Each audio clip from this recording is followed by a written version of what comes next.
Bonsoir, mesdames et messieurs. Donc, en marge de notre 25e séminaire Jean-Louis Signoret, organisé dans notre unité de recherche, c'est vraiment un plaisir de vous accueillir dans ce grand amphithéâtre pour passer un moment en compagnie de Boris Cyrulnik, accompagné de Denis Péchanski, historien, et de Francis Eustache, neuropsychologue, pour une conférence exceptionnelle autour de la question des traumatismes et des mémoires, au pluriel, parce que cette question est traitée ici au regard de 3 disciplines qui sont habituellement plutôt cloisonnées. Alors, je vais d'abord laisser la parole au professeur Emmanuel Touzé, qui est directeur de l'UFR Santé de l'Université de Caen-Normandie. Merci beaucoup, mesdames et messieurs, les conférenciers.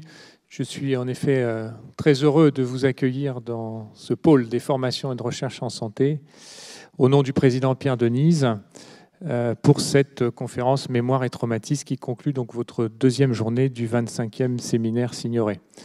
Le succès du séminaire Signoret n'est plus à démontrer, puisqu'on voit que c'est la 25e édition, donc une grande longévité.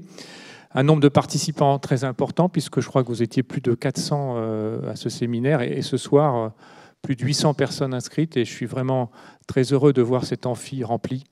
Cet amphi, il a été construit pour accueillir les étudiants de PACES, qui sont plus de 1400 environ. Donc d'ailleurs, on a une retransmission dans un amphithéâtre à côté. Demain, il n'y aura plus de PACES. Et donc, je suis très heureux qu'on puisse accueillir du public très large pour des événements aussi intéressants. Et je crois que ce sera plus intéressant que la PACES qui, voilà, tout le monde est content de voir disparaître. Alors, le séminaire Signoret, évidemment, ça me parle, puisque en tant que neurologue, le nom de Signoret, ça me poursuit aussi depuis le début depuis que j'ai commencé la neurologie. Alors, ce soir, c'est aussi pour moi l'occasion de remercier Francis Eustache et toute son équipe, qui organise ce séminaire depuis de nombreuses années, en partenariat avec l'UFR de psychologie de l'université, le PHE, Caen-la-Mer, le CHU, le département du Calvados, la région Normandie, Cicéron, le Conseil Pôle Nord-Ouest et l'Observatoire B2V des mémoires. Donc vraiment un partenariat très, très riche pour ce séminaire Signoret. Je le remercie aussi pour son incroyable dynamisme et pour tout ce qu'il apporte à Caen et plus largement à l'université et à la région Normandie. Toutes ces recherches sont reconnues mondialement. Sa renommée n'est plus à faire. Et donc, le sujet qui va être traité ce soir, c'est celui qui l'anime depuis de nombreuses années. Toutes ces recherches sur le fonctionnement de la mémoire par des approches neuropsychologiques et d'imagerie. Et maintenant, au-delà des aspects assez fondamentaux, finalement, tu développes une recherche très transversale, transdisciplinaire, en étudiant les facteurs environnementaux qui peuvent avoir un impact fort sur le fonctionnement de la mémoire. Et parmi ces facteurs environnementaux, il y a bien sûr les traumatismes dont la nature est nécessairement très diverse. Alors c'est le sujet de la conférence de ce soir, qui sera animée par un trio d'experts. Et je crois que ce n'est pas la première fois que vous faites cet exercice, mais on est vraiment très heureux de vous entendre ici à Caen ce soir. Alors, on l'a vu, le succès a été tel que vous avez été délocalisé finalement du campus 1 vers ce campus 5. Et donc, c'est aussi l'occasion pour vous de découvrir ce beau campus de formation et de recherche en santé, qui est aussi un lieu de formation pluridisciplinaire, puisqu'on accueille l'équipe de Francis Eustache, qui est très liée à la psychologie. Et puis, on accueille aussi toutes les formations paramédicales du CHU. Alors, de nombreuses questions vont être abordées, j'imagine, pendant votre conférence, sur l'impact notamment sur l'impact des attentats du 13 novembre, dans le cadre du grand projet de recherche que vous menez ensemble. Et j'imagine que vous allez aborder les questions de mémoire individuelle par rapport à mémoire collective. Je dévoile un peu les mécanismes de développement d'un état de stress, ou à l'inverse, les mécanismes qui permettent d'avoir une certaine résilience après un traumatisme, mais aussi, j'espère, comment prévenir les conséquences d'un traumatisme au niveau de la mémoire et la prise en charge de ces conséquences post-traumatiques. Voilà, je ne vais pas être plus long. Je vous souhaite à toutes et à tous une excellente soirée, une excellente conférence, et merci encore de votre venue, tous les trois.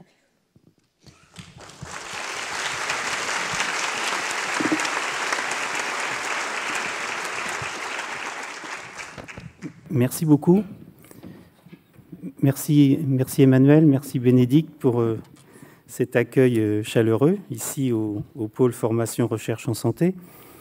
Je dis un tout petit remerciement au tout début. Je ne vais pas citer toutes les tutelles qu'Emmanuel Touzet a citées, mais remercier tout particulièrement les personnes qui nous ont aidés pour organiser cet événement, c'est-à-dire les personnels de l'université, de l'école pratique de hautes études et puis de l'INSERM, et puis tous les étudiants de l'unité qui nous ont permis d'organiser l'événement, puisque d'une part, vous avez compris, il y a un séminaire qui s'appelle Séminaire Jean-Louis Signoret. Ça n'a rien à voir avec Simone Signoret, on me pose des fois la question, donc, qui est aussi quelqu'un de remarquable. Mais Jean-Louis Signoret, c'était un neurologue. C'était un professeur de neurologie de l'hôpital de la Salpêtrière et qui aimait bien l'équipe de Caen. Il y a une trentaine d'années, avant sa mort, il nous a beaucoup aidés. Il a aidé notamment à la formation de Cicéron. Vous savez, ce centre de recherche qui s'appelle Cicéron, il a beaucoup aidé. Il avait des grosses responsabilités ministérielles à l'époque. Et donc, il est décédé en 1991. Et depuis, nous avons ce séminaire, qui est un séminaire de spécialistes, cette année qui regroupe à peu près 500 personnes, vous voyez, qui viennent de toute la France. Et notre unité organise ce séminaire depuis toutes ces années. Et c'est dans ce cadre, depuis 5 ans, je crois, nous organisons une conférence grand public au milieu du séminaire. L'an dernier, c'était sur le thème des neurosciences du sommeil et des rêves avec une chercheuse de Lyon qui s'appelle Perrine Ruby. Alors, le thème du séminaire cette année, c'est neuropsychologie des traumatismes. Et donc, nous avons choisi cette conférence grand public en lien donc sur le thème mémoire au pluriel et traumatisme au pluriel. Alors, les pluriels, ça veut dire que bon, il existe différentes formes de mémoire, une mémoire individuelle, une mémoire collective, et qu'il est évidemment extrêmement important et essentiel de comprendre l'évolution de ces différentes formes de mémoire. Si on veut comprendre ce duo, vous allez voir, qui est assez complexe entre mémoire et traumatisme, ça ne va pas de soi. Quand on réfléchit à ces deux mots, on voit un sens. Chacun a un sens dans sa tête, mais on va essayer de décrypter ce sens. Alors, comment va se passer la soirée ? On va d'abord débattre tous les trois pendant 1 heure. Bon, c'est vrai que c'est un exercice qu'on a déjà fait. Je pense qu'on aime bien le faire. Donc, on va débattre pendant 1 heure, et puis ensuite, il y a des micros qui circuleront, donc vous pourrez aussi vous immiscer dans ce débat pendant à peu près 1 demi-heure.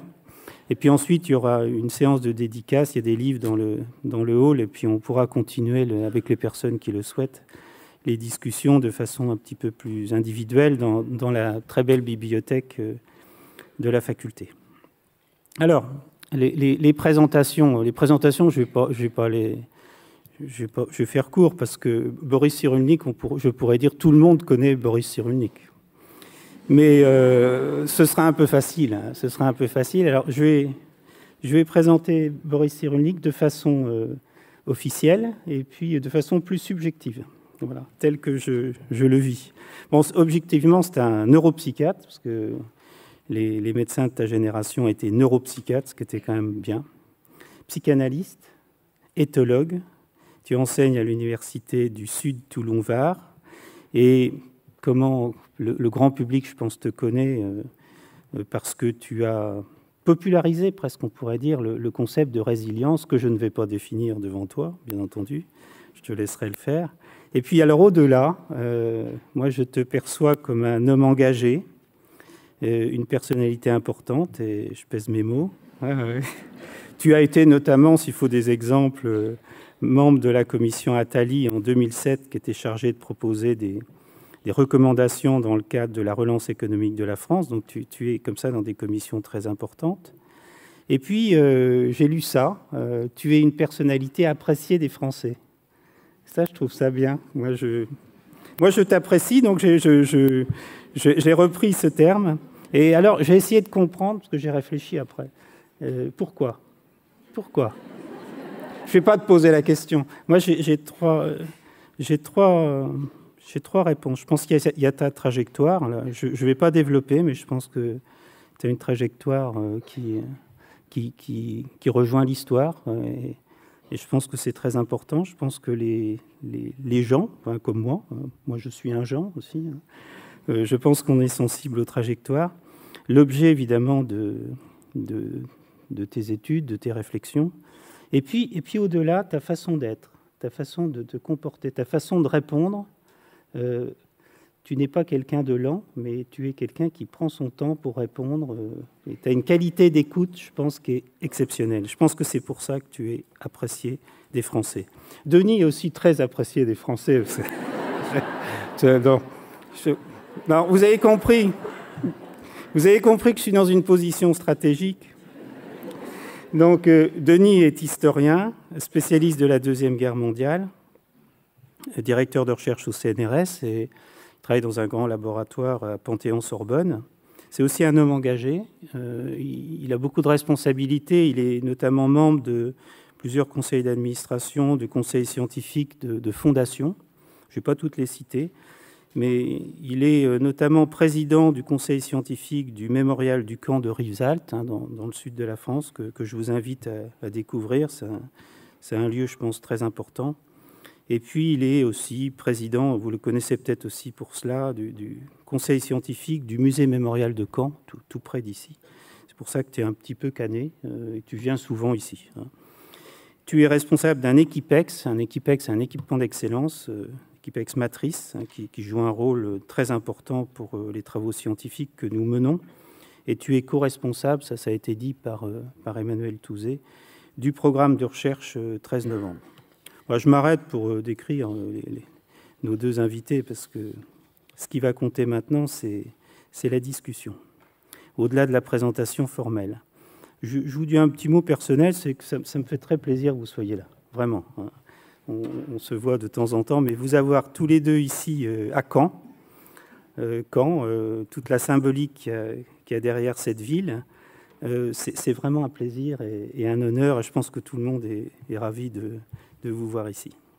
Alors, on a travaillé, ceci dit, avant de se rencontrer, on a travaillé, on a préparé, et donc on a un petit guide là, peut-être qu'on va un peu déroger, mais... Alors, premier thème, mémoire et traumatisme, c'est ce que j'évoquais tout de suite, c'est en fait une relation qui n'est pas si simple. Ce sont deux mots, je pense qu'on peut y mettre des choses très, très différentes. Il y a peut-être une appréhension directe du lien entre ces deux mots, mais qui peut conduire à des chemins très différents. Je voudrais que si tu veux, d'abord commencer, Boris, ces deux mots, comment tu les conçois, comment... Je sais pas si ça marche. Tu dois t'approcher. Alors, je vais essayer de répondre. Alors, mémoire et traumatisme, c'est vrai que si vous voulez des idées simples, ne vous posez surtout pas la question. Et si vous vous posez la question, vous aurez des idées complexes. Alors, mémoire, bien sûr, c'est avec un S, parce qu'il y a autant de biologie, de neurologie, que de relations, que d'émotions, que de récits culturels. Et traumatisme, Freud, qui était neurologue, certains croient qu'il était psychanalyste, il n'a jamais mis les pieds dans un service de psychiatrie, il n'a jamais fait de psychologie, mais c'était un très bon neurologue. Et Freud, déjà, s'étonnait de l'étonnante différence des réactions qu'il appelait traumatiques. C'est-à-dire que certains traversent des situations effrayantes en souriant et en ressortent en souriant, et d'autres, au contraire, sont fracassés par un événement qui, pour un autre, paraîtra banal. Et l'explication qu'on peut faire de cette différence de réaction, je crois que c'est l'acquisition des facteurs de protection développementaux avant le traumatisme. Et ça, c'est seulement maintenant, avec la neurobiologie du développement, qu'on commence peut-être à commencer à aborder la question. Et qu'il y a un moment sensible du développement du système nerveux, qui est la fin de la grossesse, les premiers mois de la vie, où il y a une synaptisation forcenée, où à ce moment-là, un isolement sensoriel à ce moment-là ne stimule plus les neurones préfrontaux, ne stimule plus, s'il n'y a pas de relation, si la niche sensorielle est appauvrie, il n'y a rien à mettre en mémoire, il n'y a pas d'autre, il n'y a pas de relation, il n'y a pas d'émotion. S'il n'y a pas d'autre, qu'est-ce que vous voulez mettre en mémoire? Rien. Et cette dysfonction neurologique fait que le circuit limbique de la mémoire et des émotions n'est pas stimulé, s'atrophie. Or, une des fonctions du lobe préfrontal, c'est de freiner l'amygdale rhinencéphalique. Comme elle n'est pas freinée, elle devient hyper réactive et donc on a une dysfonction cérébrale provoquée par une situation contextuelle. Alors ça, c'est assez étonnant parce que c'est le contraire de ce qu'on apprenait il y a quelques décennies, c'est-à-dire que le cerveau, ce cerveau que je viens de vous décrire un peu rapidement, ce cerveau est sculpté par le milieu, par la relation. Et on voit qu'une fois que ce cerveau a été ainsi sculpté par, j'ai dit la relation, j'aurais dû dire par l'absence de relation, l'appauvrissement de la niche affective, l'amygdale rhinencéphalique qui est le socle neurologique des émotions insoutenables, colère, désespoir, flambe, comme on dit, parce que ça consomme beaucoup d'énergie. L'ordinateur traduit en couleur rouge, donc on dit qu'elle flambe. Elle ne flambe pas, mais elle est rouge, elle consomme beaucoup d'énergie. Ce qui veut dire que, pour un clinicien comme je l'étais, un enfant ainsi sculpté par un milieu pauvre interprète la moindre information comme une agression. Et pour lui, tout est agression. Un mot de travers est une blessure.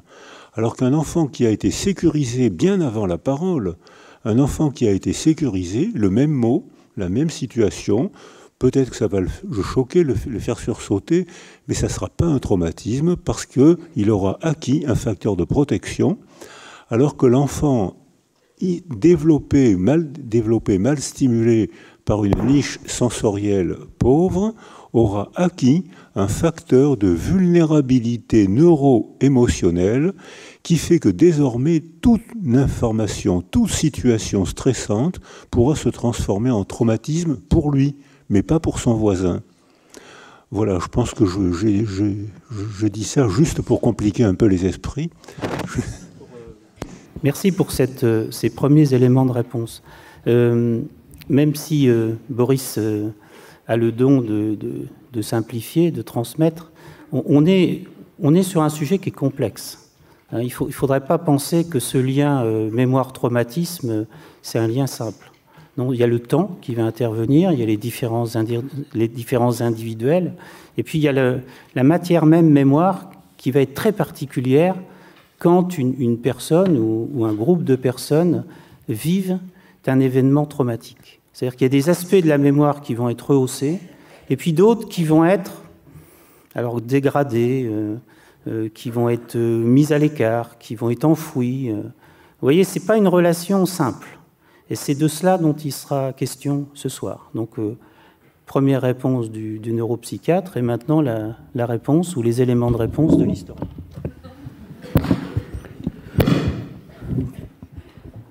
Alors, quand on n'est pas spécialiste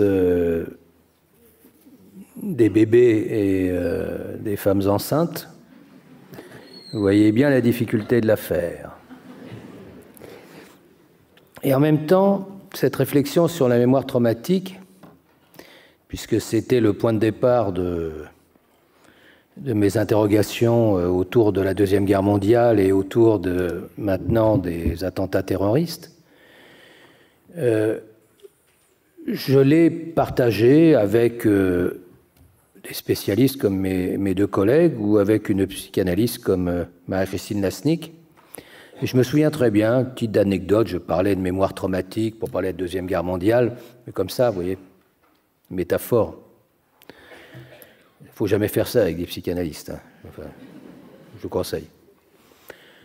Il me dit, tu sais, pour nous, c'est problématique, la mémoire traumatique. Je dis, ah bon ? Et oui, parce que le trauma, c'est la présence du passé dans le présent comme présent. Vous le reprenez dans le bon sens, mais c'est très clair pour moi. C'est-à-dire qu'effectivement, le passé qui normalement, et c'est comme ça que toute thérapie doit commencer face à une personne atteinte d'un trouble de stress post-traumatique, c'est que l'objectif, c'est de renvoyer dans le passé ce qui est dans le passé, qui doit être dans le passé, quitte à ce que ça reste douloureux, mais c'est dans le passé. Le problème, c'est quand ce passé s'impose dans le présent comme présent. Bon. Donc ça, bon, j'ai mis quelques temps avant de décoder. Hein. Mais enfin, j'étais poli au début, même à la fin. Et donc, elle me dit, bon voilà, c'est la présence du passé dans le présent comme présent. Et donc, il n'y a pas de place pour la mémoire, puisque c'est dans le présent. La seule façon de s'en tirer, elle, comme psychanalyste, c'est le refoulement. Alors, plus ou moins bien réussi. D'autres diraient, ma traduction, renvoyer dans le passé ce qui doit être dans le passé et pensé comme étant dans le passé. Alors, je vais plus loin que mes petits camarades, parce qu'il y a quand même des traces, mais malgré tout, j'ai bien compris que une mémoire d'événement traumatique est une mémoire très abîmée. Elle me dit, mais si l'événement est dans le passé, il n'est plus dans le présent, donc c'est plus traumatique. Donc mémoire traumatique est un oxymore. Vous verrez, vous tapez dans... Vous trouverez à oxymorone éventuellement, ça va faire encore plus snob. Ce que je vois, c'est que j'avais posé la question à l'historien et c'est le psychanalyste qui répond. Voilà. Et donc, je lui ai dit, ah ouais, c'est pas mal ton truc. Alors, ce qui m'intéresse là-dedans, c'est qu'effectivement, ça a fait que, dorénavant, enfin, même avant qu'il y ait cette réflexion, toi, tu avais déjà ces éléments en tête, bien sûr, on travaille sur la mémoire d'un événement traumatique. Mémoire individuelle et mémoire collective d'un événement traumatique. C'est moins compliqué que dire qu'on travaille sur des mémoires traumatiques. Voilà. Compte tenu de ce qu'on sait du trauma et des effets du trauma.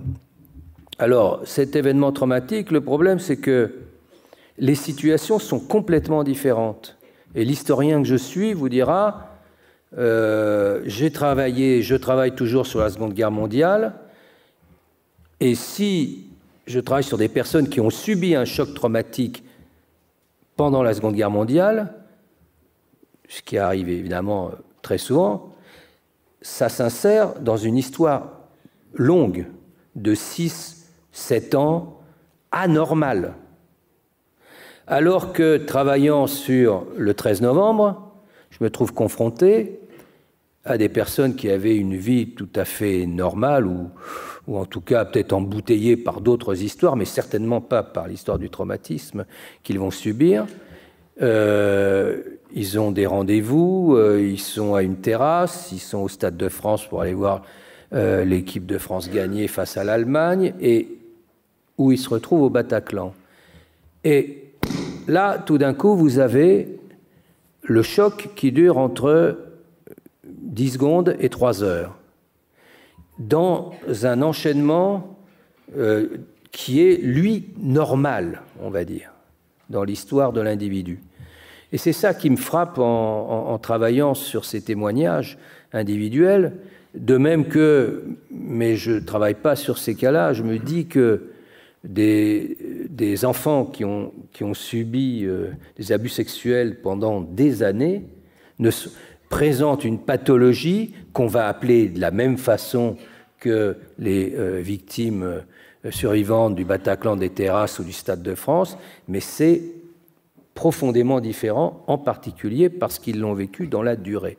Donc ça, c'est ce que j'ai appris en vous entendant, mais aussi parce que je pense que ce sont des outils d'analyse, de compréhension de la mémoire, et qu'il est impossible aujourd'hui de comprendre pleinement la mémoire collective si on ne prend pas en compte les dynamiques cérébrales de la mémoire. Et il est impossible de comprendre ces dynamiques cérébrales de la mémoire pleinement si on ne prend pas en compte l'impact du social. C'est une vraie révolution dans les sciences de la mémoire. Nous, on a vécu pendant des décennies avec une étanchéité absolue. Et je peux vous dire que nous, ça fait depuis la fin des années 2000 qu'on travaille avec Francis autour de ces questions-là ensemble à partir de ce postulat. Enfin, moi, mes collègues me disaient « Attends, ça va. Nous, c'est le social, eux, c'est la psyché. » Ce n'était pas d'ailleurs méprisant, mais simplement pour dire nous, on n'a rien à dire là-dessus. Puis là, ça commence à bouger. Enfin, je ne vais pas donner de nom. Ben, je vous le dirai après, mais discrètement. Mais c'est vrai que les collègues, là, commencent à bouger là-dessus parce qu'ils voient ce que ça peut donner et ils comprennent l'enjeu. Et en particulier pour ces événements traumatiques qui marquent les individus, qui marquent une société dans sa globalité, et en plus, l'individu construit sa mémoire dans l'interaction avec le collectif. La mémoire collective, je peux y aller sur la définition ? Hein, on y va ? Tu as le droit de donner des définitions. Alors, on y va. Représentation sélective du passé qui participe à la construction identitaire du groupe.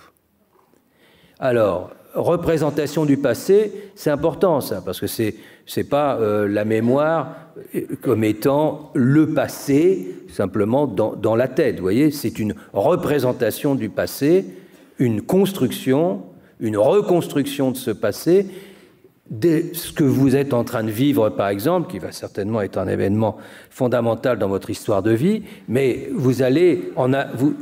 déjà vous en avez une représentation.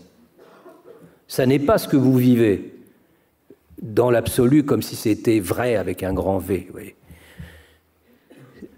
C'est déjà une représentation.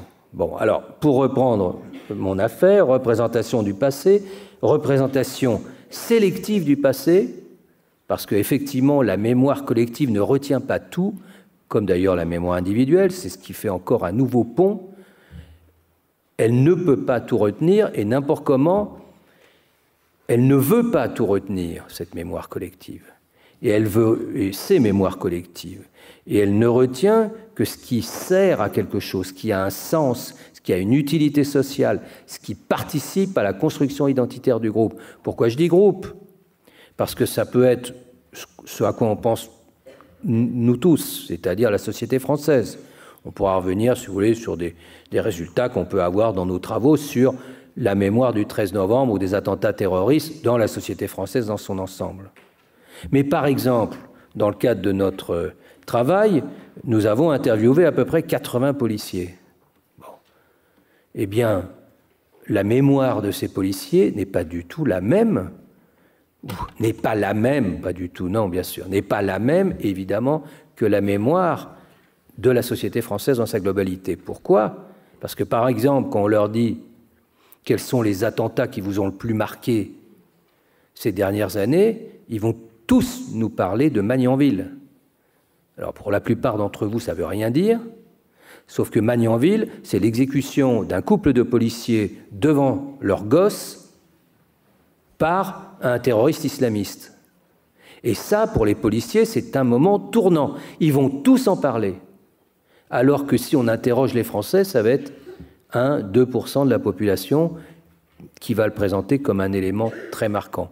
D'où l'importance de cette nécessité de parler de groupe qui, soit dit en passant, était ce qui était préféré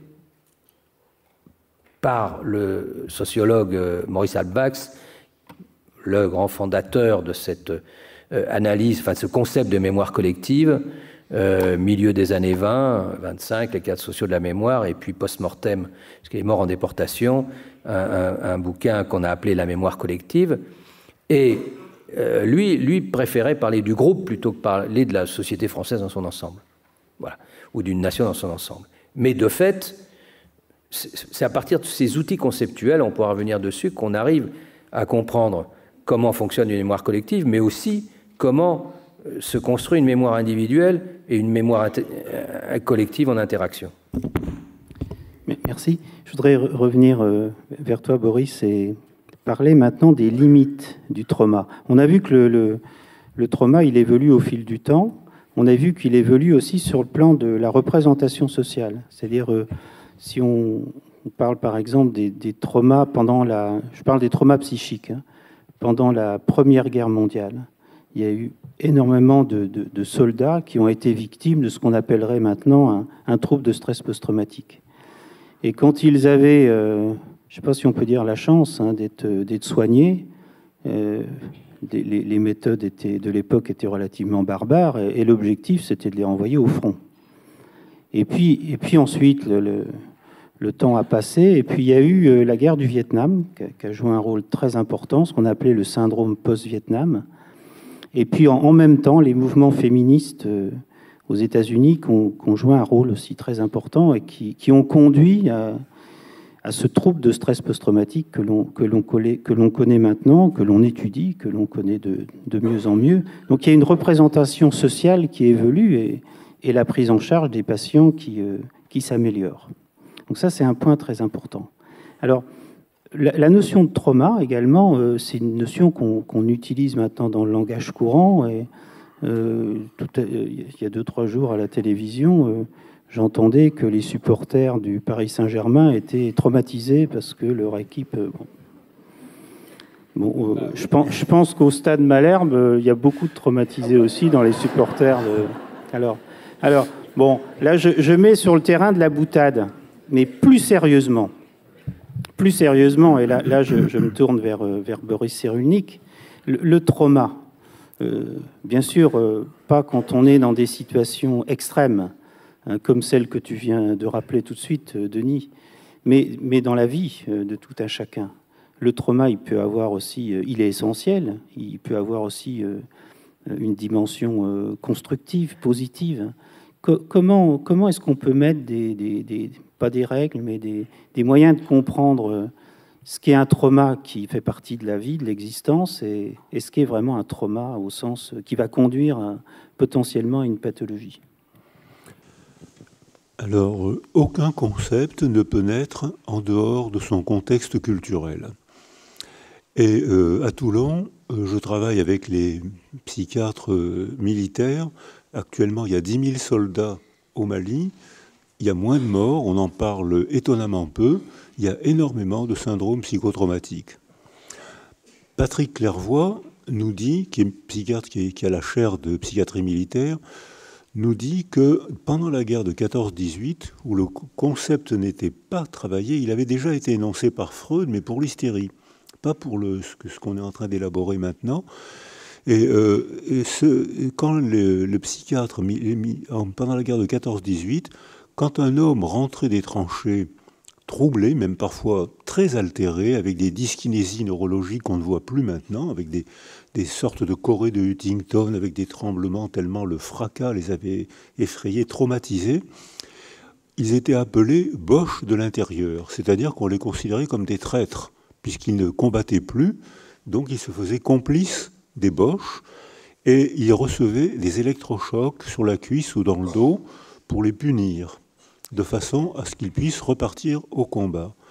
Et des gens, des médecins tout à fait courageux ont commis cette faute-là de punir des hommes traumatisés. Ça s'est appelé le torpillage. C'est ça, le torpillage. C'était le soin. Le soin, c'était le torpillage. Qui a continué jusqu'aux années 60-70. Hein, c'était plus la guerre de 14-18, parce que philosophiquement, psychologiquement, culturellement, on n'avait pas travaillé ce concept de trauma psychologique post-traumatique, alors que le mot trauma existait. C'était une métaphore du traumatisme chirurgical, puisqu'il y avait le trauma fermé et le trauma ouvert. Donc c'était une métaphore chirurgicale qu'on ne pensait pas appliquer à l'âme et à la psychologie. Lorsque le piège de la pensée, c'est la causalité linéaire.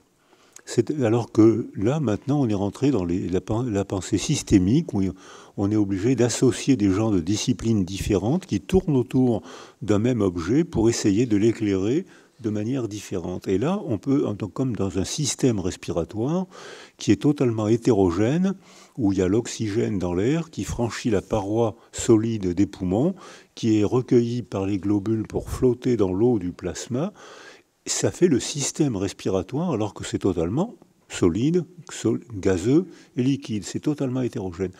Et maintenant, on s'entraîne à raisonner en termes systémiques pour le trauma. Alors que la pensée linéaire, inspirée par imposées par le contexte, les stéréotypies sociales, empêchaient de penser le traumatisme. Or, dans l'exemple que tu prends pour les enfants qui ont des traumas sexuels, comparé au Bataclan, dans le Bataclan, tu as dit, on va dire pour faire un schéma, 1 heure ou 3 heures. Pour les enfants, c'est un traumatisme insidieux, répété, non parlable, puisque généralement, si c'est une agression par quelqu'un d'extérieur à la famille, peut-être l'enfant pourra en parler, alors que la plupart des agressions sont dans la famille. C'est-à-dire que non seulement il y a l'agression physique, il y a l'humiliation sexuelle, mais en plus, il y a la trahison, parce que la plupart du temps, c'est un proche, et c'est un traumatisme insidieux qui dure, donc qui s'inscrit dans le développement du système nerveux et de la personnalité de l'enfant, et qui ne peut pas être remanié par la parole, puisque c'est souvent un proche qui fait taire l'enfant, soit en le menaçant, soit en le récompensant. Dans les deux cas, le travail de la parole n'est pas possible. Donc on ne peut pas faire de causalité linéaire, on ne peut pas faire un barème de trauma et de dire il y a des traumas très graves qui vont provoquer des syndromes psychotraumatiques très graves et un petit trauma qui provoquera un petit trouble. C'est pas pensable. Puisque là, dans ces exemples-là, on voit que ça dépend autant de la manière dont le sujet traumatisé est construit avant le trauma, la structure du trauma, et après le trauma, la possibilité d'être soutenu préverbalement et d'en parler. Donc c'est la conjonction de ces forces totalement hétérogènes qui font un système traumatique. Alors depuis qu'on essaye de s'entraîner à raisonner comme ça, on se rend compte que après le trauma, quand on analyse les différents facteurs que je viens de proposer, on se rend compte qu'un très grand nombre de blessés de l'âme peuvent reprendre un bon développement, à condition qu'on les entoure le plus vite possible, même préverbalement s'il le faut, de façon à les sécuriser, de façon à apaiser l'alerte émotionnelle, l'alerte cérébrale, l'alerte neurobiologique, ça peut être préverbal, et ensuite donner sens au trauma, c'est-à-dire là on ne peut pas passer de la parole intime, parole partagée et parole publique, parce qu'à ce moment-là, comme dans l'exemple que tu as pris, si un enfant ne peut pas parler, il ne peut pas déclencher un processus de résilience. Si autour de lui, la famille et la culture créent des lieux de parole, il a une chance de déclencher un processus. Donc les cellules d'urgence médico-psychologique, les CUMP, c'est une invention largement répandue en France, ce n'est pas le cas dans tous les pays. Pour toi, c'est une création très positive? Alors, oui et non. Oui, si dans l'ensemble c'est très positif, les premiers à le faire, c'est les soldats israéliens, les premiers ont été au front, en première ligne. Et bien sûr, les CUMP sauvent énormément de gens, à condition que, par exemple, après le Bataclan, la prise en charge médicale et la prise en charge par les pompiers, par les médecins a été excellente. Il y a eu beaucoup de morts, mais s'il n'avait pas été aussi bien organisé, il y en aurait eu beaucoup de plus. Alors que Thierry Bobet, qui était responsable de la prise en charge des CUM et des psychologiques, dit que c'était bien, que beaucoup de gens ont été soutenus, mais, dit-il, il y a encore des progrès à faire, c'est que quand quelqu'un est pris en charge par une personne, il ne faut pas qu'il change de personne toutes les 3 heures ou tous les 3 jours. C'est-à-dire, et puis surtout, en plus, le CUM est très utile à condition qu'on s'adapte à l'état du blessé. Je dis blessé parce que c'est par analogie, par blessé de l'âme. Donc il faut s'adapter. Quand on souffre, beaucoup de gens, au moment où on souffre, on serre les dents. On ne peut pas dire un mot. C'est un mécanisme de protection, ce n'est pas un mécanisme de résilience. Ça protège de la souffrance, ça ne permet pas la résilience et peut-être même ça peut l'empêcher. De même que le déni, allez c'est fini tout ça, alors ou bien on ne peut pas en parler, ou bien notre propre famille, notre quartier, notre culture nous faisait taire avant. Alors que maintenant, par bonheur, grâce au CUM en grande partie, ça peut déclencher un processus. Mais quand on fait parler les gens trop tôt, au moment où ils ont les dents serrées, si on leur fait répéter tout le temps la même histoire, on change de thérapeute, ils répètent la même histoire, on change de thérapeute, ils répètent la même histoire, c'est exactement ce qu'il faut faire pour répéter l'horreur, c'est-à-dire faciliter le syndrome psychotraumatique. Donc autant il est nécessaire de faire une prise en charge adaptée à l'état du patient. Tu ne peux pas parler maintenant, je suis là, je t'offre un café, je te sécurise. Un jour, il faudra bien en parler. Le déni est un facteur de protection qui empêche la souffrance, mais qui empêche aussi la résilience. Parce qu'il y a bien un moment, il faudra en parler. Donc intervention précoce des soignants, mais une intervention avec des personnels très bien formés. Alors le trauma aujourd'hui, c'est aussi un environnement qui change autour de nous. Est-ce que tu veux commenter ce point-là? Oui, je vais compléter ce qui vient d'être dit en prenant deux bornes en quelque sorte. En 1980, oui, vous avez un attentat de la synagogue de la rue Copernic. Vous avez des morts, des blessés physiques et certainement des blessés psychiques. Sauf que personne ne s'occupe des blessés psychiques. C'est le moment de ce qu'on appellerait l'invention sociale du trouble de stress post-traumatique. C'est-à-dire le moment où effectivement ça bascule, où la société et les services de santé vont prendre en charge, dans la suite des Américains marqués, comme tu le disais, Francis, par le Vietnam et aussi en lien avec le mouvement féministe face au viol, on a effectivement, au début des années 80, quelque chose qui est en train de bouger, mais qui n'a pas encore vraiment bougé dans la société française et dans tous les services spécialisés. Aujourd'hui, un accident de la route un petit peu compliqué, vous avez une CUMP qui intervient. Donc là, on a un véritable bouleversement. Et cette invention sociale, ça ne veut pas dire que, évidemment, ça n'existait pas avant, mais ça n'existait pas, je dirais, presque dans la mémoire collective. Aujourd'hui, tout le monde en parle.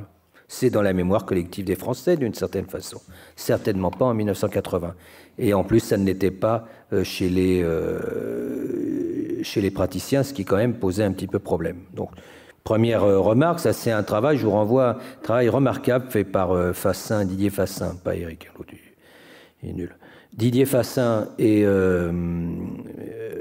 Richard Rechtman, remarquable travail sur cette question de l'invention du trouble de stress post-traumatique. Bon. Et donc on voit bien que c'est dans l'histoire. Alors ça voulait dire aussi des pratiques qui vont évoluer. Et tu prenais l'exemple israélien. Bon. Qu'est-ce qu'on fait quand il y a un attentat comme il y avait sur les terrasses, comme il y avait au Bataclan? Il y a eu des choses, mais heureusement ça a bougé, hein, parce qu'il y a un protocole qui a changé après le 13 novembre, et en particulier sur l'intervention des pompiers et sur les protocoles de soins. Parce que le 13 novembre, ça voulait dire la police intervient, bon, je ne vais pas rentrer dans le détail, mais c'est d'abord une intervention de la police qui prend du temps, et les pompiers interviennent après, une fois tout sécurisé.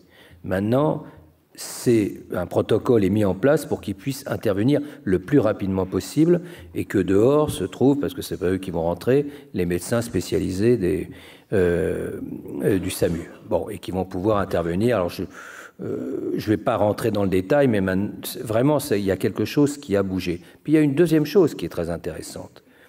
C'est ce que nous disent les Israéliens, de par leur expérience. Quand il y a un événement traumatique qui touche des individus dans cette situation d'attentat, si la personne peut bouger, peut se mouvoir, peut agir, il faut tout de suite lui donner quelque chose à faire. Enfin, vous pourrez tous les deux me confirmer, mais il faut tout de suite lui donner quelque chose à faire. Il ne faut surtout pas être là, oh, ça va pas, ma pauvre, c'est terrible. J'ai des témoignages comme ça du 13 novembre, où vous avez une policière, mais blanche, qui prend la main d'une blessée d'une des terrasses, qui me le racontait, et qui va pas la lâcher pendant 20 minutes. Et on dit, mais non, mais il y en a d'autres. Voilà, oui, je suis blessé, mais enfin, va t'occuper des autres. Et effectivement, quand c'est les blessés eux-mêmes, ou en tout cas les victimes de ces attentats, faut les mettre dans l'action tout de suite. Bon, ça c'était un exemple que je voulais donner. Ou bien la façon dont fonctionne la mémoire. Ça c'est très intéressant. Je crois que tu as été un témoin direct de cette affaire-là, parce que c'était juste avant la création des CUMP. C'était d'ailleurs ce qui a débouché sur la création des CUMP à l'initiative de Xavier Emmanuelli. Ce sont les attentats de Saint-Michel, l'attentat de Saint-Michel. Comment se construit la mémoire de l'attentat de Saint-Michel pour les victimes de l'attentat? La première chose que ces victimes disent quand ils sont remontés par les pompiers à la surface, c'est « dites-moi ce qui s'est passé ». Parce qu'ils ont évidemment rien vu, puisqu'il y a une bombe qui a explosé sans doute un peu plus loin dans le wagon suivant. Qu'est-ce que vous voulez qu'ils aient vu? Ils n'ont rien vu. Et donc, leur mémoire de l'attentat de Saint-Michel va être une co-construction entre un ressenti très flou et le récit que va leur offrir le pompier, ou que vont leur offrir les proches, ou que vont leur offrir les médias. Et c'est pour ça que la construction de la mémoire individuelle se fait dans l'interaction avec tous les vecteurs de la mémoire collective et tous ceux qui sont porteurs d'un récit. Et voilà pourquoi on travaille ensemble. Alors, je voulais compléter peut-être sur les nouveaux médias. Parce qu'il y a l'événement, il y a la représentation sociale du trouble, mais il y a aussi l'environnement médiatique qui change, et je pense notamment aux médias en ligne, les chaînes de télé en continu. Comment ces chaînes et cette information hypertrophiée, on peut dire, modifient potentiellement le devenir de ces blessés psychiques. Boris. Alors, Denis a commencé à aborder l'approche de la manière dont les médias participent à la construction de la mémoire intime. C'est-à-dire que, par exemple, quand j'étais neurologue à l'hôpital de Toulon, tous les lundis matins, j'avais ma ration de trauma crânien. Quand je leur posais la question, qu'est-ce qui vous est arrivé? Je ne sais pas, j'ai été en boîte, je suis sorti, je me retrouve à l'hôpital, ou alors j'étais au bureau, je me retrouve donc je les revoyais régulièrement. Une semaine après, un mois après, ils avaient un récit cohérent. Et le récit cohérent était rempli par ce que les infirmières avaient dit, ce que la famille avait expliqué, les photos d'assurance des compagnies d'assurance. Et c'était plus cohérent après un mois que ça avait rempli le trou de mémoire. C'est-à-dire que, comme l'a dit Denis, tout seul, il y avait une non-représentation, comme après l'attentat du RER à Saint-Michel, ou comme quand à l'hôpital de Toulon, il y avait une non-représentation, et petit à petit, la mémoire se remplissait des représentations des autres. Donc les médias sont tout à fait importants, parce que selon la manière dont les médias en parlent, ils vont remplir le monde intime du blessé. Alors par exemple, avec les femmes agressées sexuellement, pendant très longtemps, on disait, sans le faire exprès, elle a dû le provoquer. C'était le récit stéréotypé qui était autour.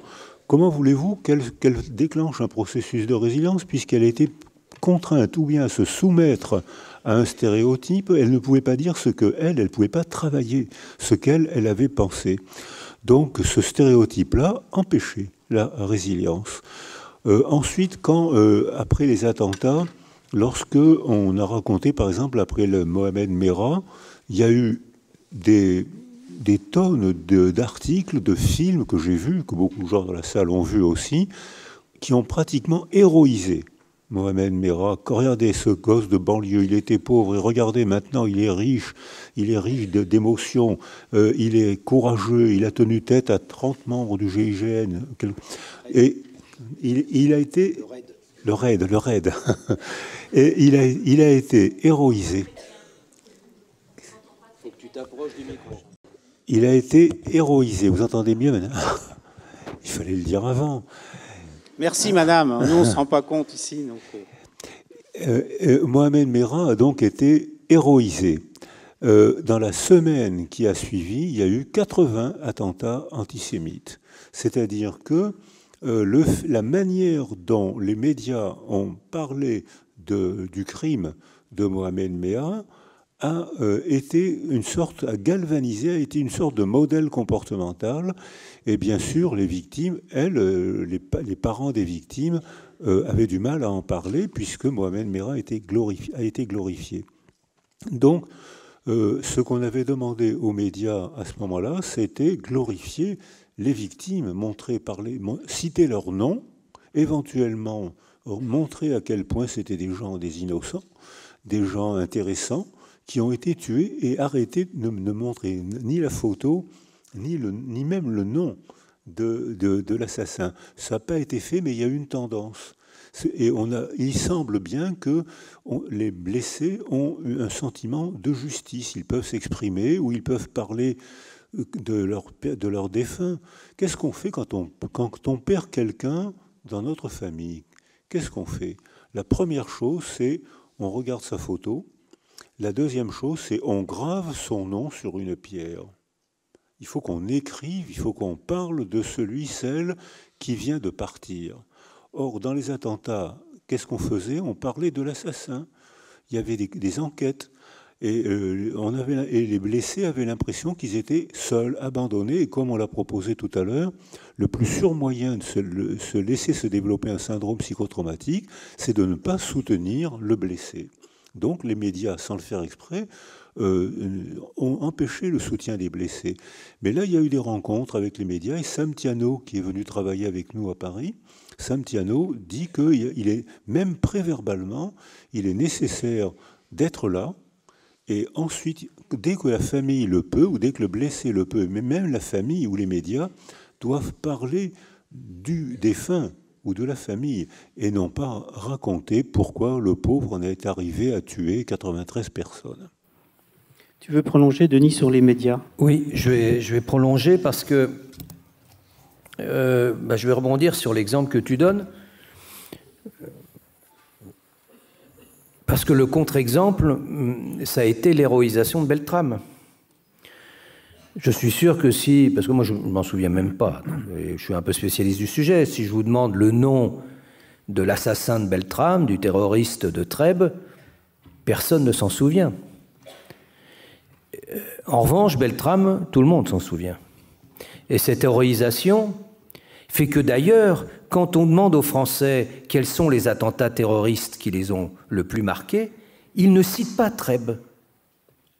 Ils ne le citent pas parce que pour eux, ça n'est pas un attentat terroriste, c'est un acte d'héroïsme. C'est très intéressant. Alors bon, ça n'a pas, évidemment, parce que aussi, ça n'a pas eu la même dimension, il n'y a pas eu autant de morts que le 13 novembre, mais, ou en janvier, mais c'est quand même très symptomatique. Et ça a été relayé au plus haut niveau. On revient sur le discours, par exemple, le discours présidentiel aux Invalides en hommage à Beltrame, où il dit « Je refuse qu'on se souvienne du nom de l'assassin, je veux qu'on ne se souvienne que du nom du héros ». Et en plus, il va mobiliser, alors ça revient sur mes dadas, il va mobiliser la mémoire, hein, c'est-à-dire que la mémoire, vous l'avez compris, la mémoire évolue, la mémoire collective évolue avec le temps, comme d'ailleurs la mémoire individuelle, mais elle agit aussi sur le temps, sur le moment, dans l'actualité. Et par exemple, dans son discours des Invalides, en l'honneur de Beltrame, le président Macron va évidemment mobiliser les figures de la résistance. Et il fera une première référence à Moulins, Brossolette, Le Vercors. Bon. Dans un deuxième moment, dans un discours très gaullien, il va référer aux valeurs de la résistance qui sont au cœur de l'histoire de France. Il va reprendre les 3 exemples, il va rajouter Jeanne d'Arc. Et ça, je pense que c'est tout à fait illustratif de ce changement qui est voulu et qui pose la question de la responsabilité et du rôle des médias. Moi, je le vois à plusieurs niveaux. Premièrement, pourquoi ces chaînes en continu posent problème? Les chaînes d'infos en continu. En même temps, elles posent problème, mais je suis le premier à allumer, évidemment, BFM quand il y a un événement de ce type-là pour savoir ce qui se passe. Bon. Pourquoi ça pose problème? C'est sans doute aussi parce que j'allume la télé, mais ça prouve bien qu'il y en a beaucoup qui doivent allumer la télé à ce moment-là. C'est parce qu'il y a l'évidence qui a été réglée assez rapidement par le CSA et pour laquelle, finalement, les chaînes d'infos sont tout à fait prêtes à faire très attention. Il n'est pas indispensable de montrer le dispositif policier autour de l'hypercachère alors que le terroriste est à l'intérieur. Vous voyez, on peut éviter. Bon, il n'est pas non plus excellentissime de mettre un micro sous le nez d'un homme complètement abattu sur la prom, qui a sa femme et son gosse à ses côtés, morts, bon, et en lui demandant, ça c'était France Télé, comment ça va? Bon, c'est-à-dire, ça sera facile. Tout le monde est d'accord. Mais en revanche, quand on leur dit, vous savez, et ce que je leur dis régulièrement quand je dois intervenir sur ces sujets-là, le fait que vous ressassiez constamment l'événement, que vous avez des images, qu'on est tous là à attendre la 10e minute, le moment où on va rajouter des images nouvelles, et on va attendre encore 10 minutes, un quart d'heure, et on est là, scotché, avec en plus 3 niveaux, puisqu'il y a l'image de l'événement, il y a les bandeaux en dessous, et il y a l'expert qui, par définition, peut rien connaître, puisqu'il n'a pas les informations, mais il est expert. Donc, on a ces 3 niveaux d'information, un ressassement de l'image constante, et je leur dis, mais vous répliquez ce qui est consubstantiel du trouble de stress post-traumatique, c'est-à-dire le ressassement. Donc attention, prenez ça en compte. Et j'ai parlé au CSA, ça n'a servi à rien, mais parce que, au nom de la liberté de l'information, bien sûr, mais prenez ça en compte. Ça ne veut pas dire qu'on va nécessairement créer un trouble de stress post-traumatique, on va créer une pathologie de la mémoire certainement, et on va réveiller éventuellement des troubles de stress post-traumatique anciens. Alors, l'autre développement que je voulais prendre, c'est sur les réseaux sociaux. Bon, parce que ça change complètement la donne, les réseaux sociaux. On a parlé des télés en continu, infos en continu, mais il y a aussi les réseaux sociaux. Et là, on le voit bien ces derniers mois, c'est le lieu de la parole désinhibée. Tout est possible sur les réseaux sociaux. Toute parole est autorisée, en plus sous couvert d'anonymat, ou pas d'ailleurs, mais toute parole est comme légitimée par la possibilité d'être vectorisée par les réseaux sociaux. Bon. Ensuite, parole désinhibée, ça veut dire que l'antisémitisme, la xénophobie, la thématique du grand remplacement, toutes ces thématiques qu'on rassemblera autour du complotisme. Mais regardez l'étude qui a été faite, remarquable, par Conspiracy Watch, en lien avec la Fondation Jean Jaurès et l'IFOP, sur le conspirationnisme en France. Mais c'est terrifiant. Et puisqu'on doit faire un petit peu d'actualité, vous prenez les différents items indicateurs de complotisme, par exemple, le complottionniste international, eh bien, vous en avez 25% pour les Français. C'est pas mal, 25%. Hein? Et vous en avez 42% chez les personnes qui se disent gilets jaunes ou favorables aux gilets jaunes. Enfin, favorables. Pas actifs, simplement. Actifs, c'est 10 points de plus. Gilets jaunes. Nous sommes gilets jaunes. 42%. Et ce qui est intéressant, c'est que ce facteur 2, il se retrouve sur tous les items. Et il se retrouve aussi sur ce qui pourrait apparaître comme antinomique du premier, c'est-à-dire qu'il y a à la fois grand complot sioniste international, et en même temps, vous avez thèse du grand remplacement, le gouvernement, le chef de l'État, les médias, les intellectuels, enfin tout ce que vous voulez, toutes les élites, on va dire, organisent le grand remplacement par l'immigration musulmane, le grand remplacement dans la société française. Et ça, si vous voulez, ce développement des thèses complotistes est au cœur même du fonctionnement des réseaux sociaux avec l'algorithme, les nouveaux algorithmes Facebook, sur lesquels je vous conseille de lire. Il y a 2-3 papiers qui sont sortis, qui sont très intéressants.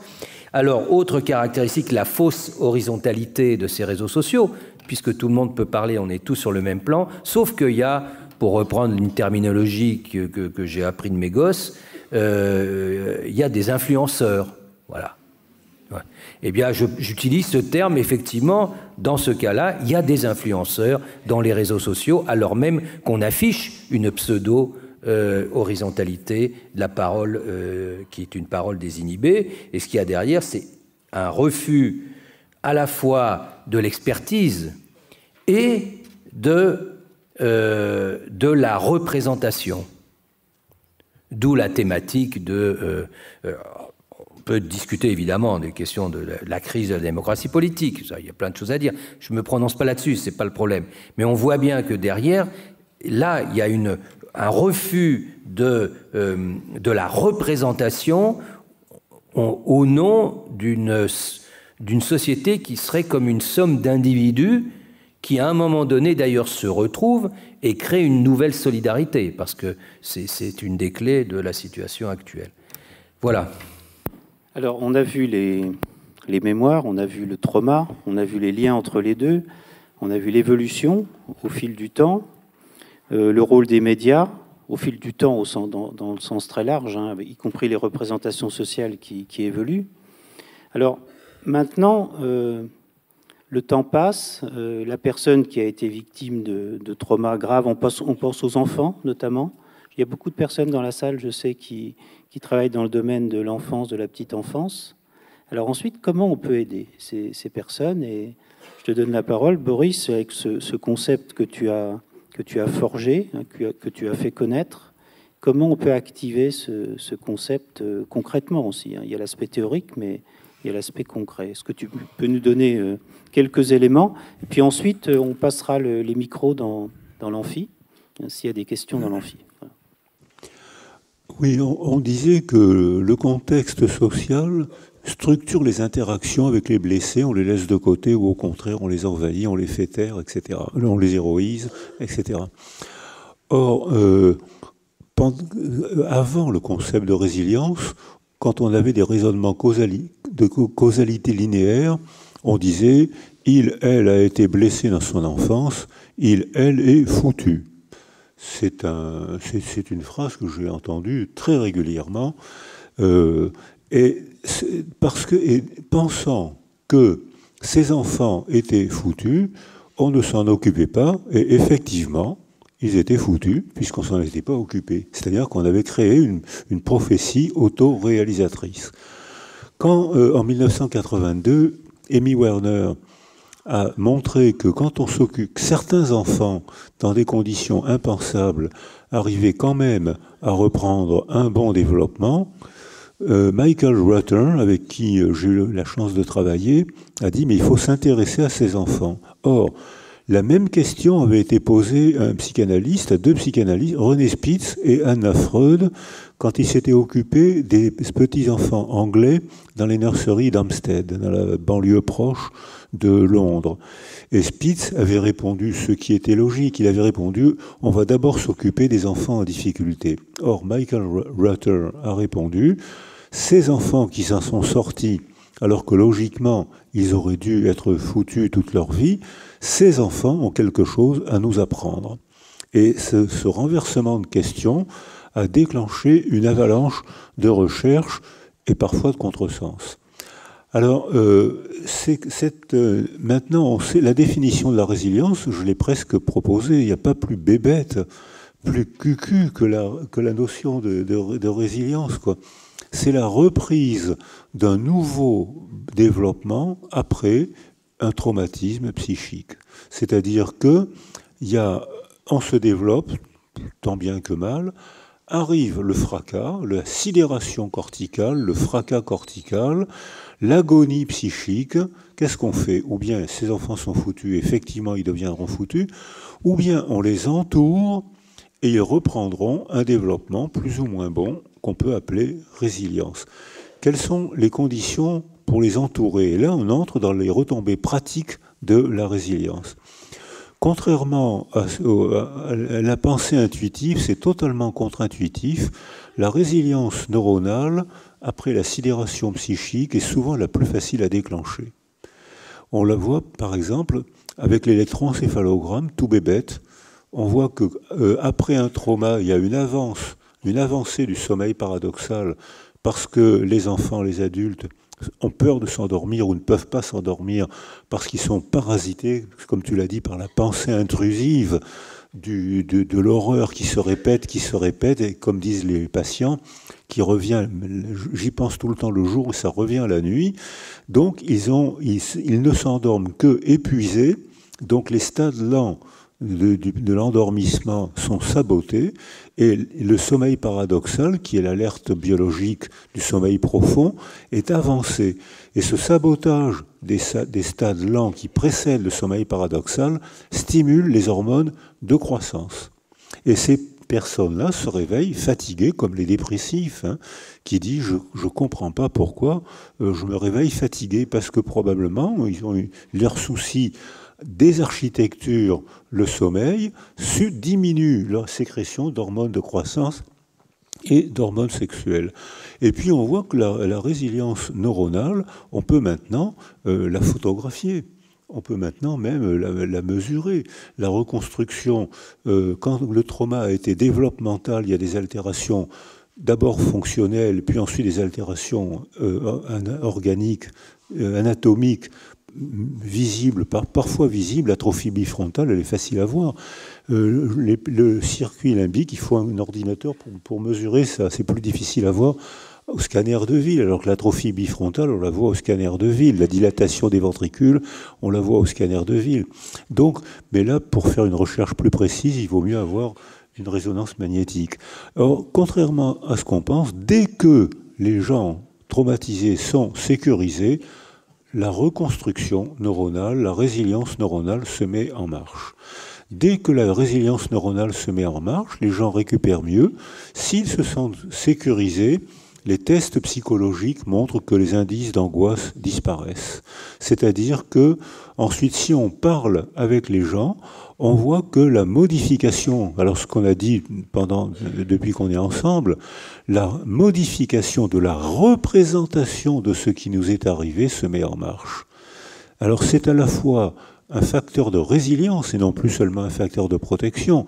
Là vraiment, on voit, comme disent les gens quand ils vont mieux, tous les praticiens qui sont dans la salle ont entendu cette phrase, depuis que je viens à réfléchir avec vous, je vois les choses autrement.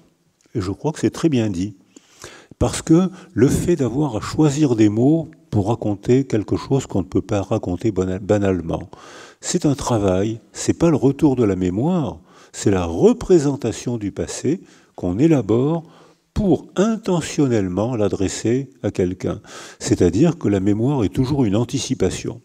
L'anticipation du futur, ce qui est facile, logique, et l'anticipation du passé, c'est-à-dire que je vais chercher dans mon passé les images et les mots que je vais adresser à Denis Péchanski, qui pour moi est une figure maternelle sécurisante.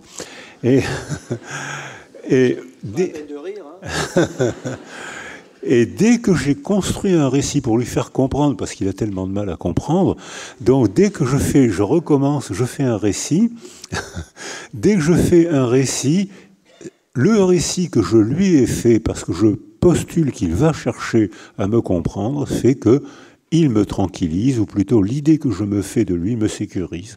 Et là, je me reconstruis en lui parlant à condition qu'il soit une base de sécurité. Si c'est une base d'insécurité, si c'est un flic qui me pose des questions, bon, c'est vous qui avez fait le complot, c'est vous. Là, j'aurai un autre récit qui sera adapté à une autre situation qui, là, me sera insécurisant, mais protecteur. Et puis, dernier récit, comme tu l'as développé ce soir, dernier récit, c'est les récits culturels qui nous entourent.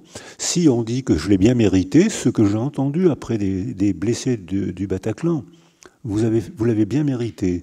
Ça vous apprendra à faire des dessins comme ça. Mon ami Wolinski en est mort. C'est-à-dire que... Pour Charlie Hebdo, oui. C'était pour Charlie Hebdo, oui. Donc ça veut dire que et ces gens, les survivants, parfois blessés, ont entendu, vous l'avez bien cherché. Exactement comme on disait avant, les femmes violées, vous l'avez provoqué. Donc là, la résilience n'est pas possible. Il y a des facteurs d'anti-résilience. Mais nous, on peut très bien, par le débat, par les médias, par la littérature joue un grand rôle. Le cinéma joue un grand rôle parce qu'il montre le monde du dedans d'un blessé qui a du mal à parler. Et on a beau savoir que le film est un artifice total, nous, humains, on vit dans l'artifice. L'artifice de la technique et l'artifice du verbe. On vit dans un monde de l'artifice. Donc là, on peut agir sur le milieu qui agit sur nous. Et là, on peut travailler le processus de résilience. Je vais me tourner une dernière fois vers la figure maternelle. Oui. Que il me reste un peu d'imagination. Et donc, comment la société peut être résiliente ou au contraire non résiliente? Et je voudrais que tu reviennes sur les notions de mémoire individuelle, mémoire collective. Oui, parce que je ne suis pas sûr qu'on puisse dire qu'une société ou d'un collectif puisse être résilient. Il peut participer, en tout cas, à cette résilience, mais je ne crois pas que ça soit l'objectif. D'abord, il ne faut pas imaginer que la mémoire collective va évoluer comme... Voilà, on appuie sur un bouton, Deus ex machina, je veux qu'on pense ça, je veux maintenant que ça soit ça qui soit la norme. Bon, ça peut exister dans les régimes autoritaires, mais en l'occurrence, la plupart du temps, ça ne marche pas, y compris dans les régimes autoritaires. Dans les régimes démocratiques, libéraux qu'on connaît, la question se pose qu'à la marge. Non, ce qu'on voit, c'est cette espèce de mouvement de la mémoire collective dans l'histoire. Bon. Et moi qui travaille sur la Deuxième Guerre mondiale, alors, surtout si, il y a beaucoup d'étudiants, je pense que vous avez tous appris qu'il y avait deux moments dans la mémoire de la Deuxième Guerre mondiale, un moment où on ne pensait qu'aux résistants, un moment où on n'a pensé qu'aux Juifs.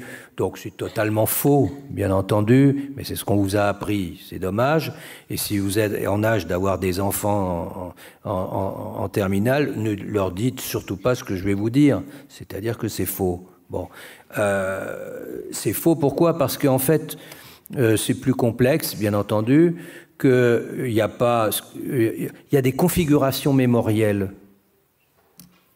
Moi, je parle de régime mémoriel pour rendre compte de ces configurations stables, structurées autour de quelques figures, de telle ou telle figure, autour d'un récit, et qui est dominant dans la société donnée. Et si ce grand récit est dominant, ça donne un régime mémoriel. Et sur la Deuxième Guerre mondiale, dans la mémoire française de la Deuxième Guerre mondiale, je ne vais pas rentrer dans le détail, je n'ai pas 2 régimes successifs, j'en ai 6. Bon, voilà, simplement vous dire. C'est tout. Mais pour vous donner 2 exemples, les années 50, la mémoire de la Deuxième Guerre mondiale s'effondre. Toutes les mémoires s'effondrent. La mémoire juive, bien sûr, mais aussi la mémoire résistante.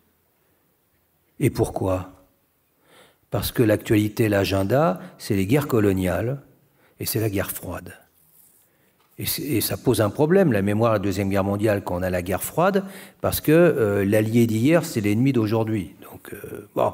Et comme en plus, l'ennemi d'aujourd'hui va faire passer dans les procès des résistants, des anciens résistants français, enfin, qui étaient dans la résistance française, et qui vont se retrouver au cœur des procès de Prague et autres procès d'Europe de l'Est, alors vous voyez bien que là, c'est une mémoire qui n'a pas le droit à l'expression. Donc, tout ça s'écroule. Mais tout s'écroule. Tout devient mémoire faible. Moi, je parle mémoire forte, mémoire faible, pour rendre compte de ces évolutions de la mémoire collective. De Gaulle revient au pouvoir, on est en 58. En 58, pas avant. Il revient au pouvoir en 58, et là, je dis pas avant, dans le sens où, là, effectivement, la figure centrale du régime mémoriel qui s'impose en 58, c'est la figure du résistant. Mais pourquoi? Mais parce que la légitimité de Gaulle, la seule, c'est le 18 juin 40. Et donc, il va construire la mémoire collective de la Deuxième Guerre mondiale autour de... Il va construire ce récit, ce grand récit, autour de la référence indispensable, qui est la référence au 18 juin 40, car c'est la seule source de sa légitimité. Et elle est majeure. Bon. Alors c'est là où on va avoir... alors je prends cet exemple souvent sur l'invention de Jean Moulin. Alors ça fait toujours un peu sursauter quand je parle de ça. Mais c'est le 64, décembre 64, discours de Malraux au Panthéon, entrée de Jean Moulin, descente de Jean Moulin au Panthéon. Bon... Phénomène majeur, discours exceptionnel, je vous conseille, si vous ne l'avez pas encore écouté, ou si vous l'avez écouté, je vous conseille de le réécouter. C'est à partir de ce moment-là où Jean Moulin, qui était avant, bien entendu, un des principaux responsables de la résistance, le devient dans la mémoire collective des Français. Et regardez un peu autour de vous, tous les lycées Jean Moulin, les rues Jean Moulin, les collèges Jean Moulin, c'est postérieur à la panthéonisation de Jean Moulin en décembre 64, sauf à Béziers, enfin non, et deux, trois villes de France. Voilà. Donc c'est un exemple, et puis je peux vous dire simplement que la mémoire juive, il y a la centralité de la figure juive dans le régime mémoriel qui va s'imposer, mais il va s'imposer non pas, comme c'est écrit dans les manuels scolaires, à partir du début des années 70, mais à partir du milieu des années 80. Voilà. Et ce qui est intéressant, c'est que derrière, vous voyez aussi les vecteurs de la mémoire collective, et je m'arrêterai là. Pour la mémoire, le régime mémoriel 58-70, pour aller vite, c'est l'État qui est le moteur principal, relayé d'ailleurs par le principal parti d'opposition de l'époque, le Parti communiste, parce que là, il y a une vraie convergence mémorielle entre De Gaulle et les communistes à ce moment-là sur cette référence, bien sûr, à la résistance, même si ce n'était pas la même résistance. Bon. Mais en revanche, la référence... Oh merde, pardon. Ça arrive. Bon. Voilà, ça marche. C'est pas moi qui dis. Quand même, tu aurais pu éviter, Francis. Donc, ce que je voulais dire, c'est que ce qui était intéressant dans ce régime mémoriel structuré autour de la figure de la victime juive et la référence à Vichy, c'est que ce mouvement, ce régime mémoriel n'est pas né d'une volonté étatique, il est né de la société civile. Alors on pense à Klarsfeld, bien sûr, et on pense à Paxton pour les bouquins d'histoire. Mais il ne s'est imposé qu'après pas mal d'années. C'est pour ça que je parle du milieu des années 80. Et l'État, le vrai tournant pour l'État, c'est le discours de Chirac en 95. En 95, 10 ans plus tard. Donc c'est là où on voit comment, à travers ce court exemple, on a au fur et à mesure des régimes successifs et en même temps des vecteurs différents qui agissent dans la construction d'une mémoire collective, qui vont agir sur, évidemment, les mémoires individuelles. Et par exemple, le fait que mon voisin, là, du fond, qui est parfaitement sécure, Boris Cyrulnik, oui, c'est ça. Eh bien, parce qu'on a eu cette discussion-là, va attendre, quoi, il y a 10 ans à peu près, quand tu as écrit tes mémoires, ou il y a un peu moins de 10 ans, pour évoquer un détail dans son histoire. C'est qu'il était enfant caché. Bon. Un détail. Le pape de la résilience, celui qui a diffusé le terme en France. Alors moi je suis une mère stécure, lui il est le pape. Bon, je ne dis pas le paysage. Donc celui qui vraiment a porté, voilà, et autour en plus de la résilience des enfants, était un enfant caché. C'est peut-être un petit truc quand même, une petite clé de compréhension. Il faut attendre les années 2000 pour vraiment le savoir. Merci Denis pour cette grande tirade finale, très appréciée du public. Le public, maintenant, on lui donne la parole enfin. Vous levez la main, tout simplement. On va essayer de voir vos mains. Oui, il y a une question ici. Essayez de poser des questions brèves qui vont appeler, je suis sûr, des réponses brèves. Ah, ça dépend à qui vous posez la question, quoi. Bonsoir, merci de me donner la parole. Merci infiniment pour cette conférence. Je serai brève, je me présente vite fait. Émilie Gaillard. Je suis maître de conférence à Sciences Po Rennes en droit, spécialisée plutôt dans le droit des générations futures. Et moi, je voudrais juste pousser plus loin votre question sur comment les sociétés peuvent-elles être résilientes. Est-ce qu'il y a des travaux, Monsieur Cyrulnik, je voulais vous avoir à mon colloque sur justice, vérité et résilience de novembre dernier. Est-ce qu'il y a des travaux sur la résilience transgénérationnelle ? Car moi, je suis fille de personnes qui ont été traumatisées par le coup d'État au Chili.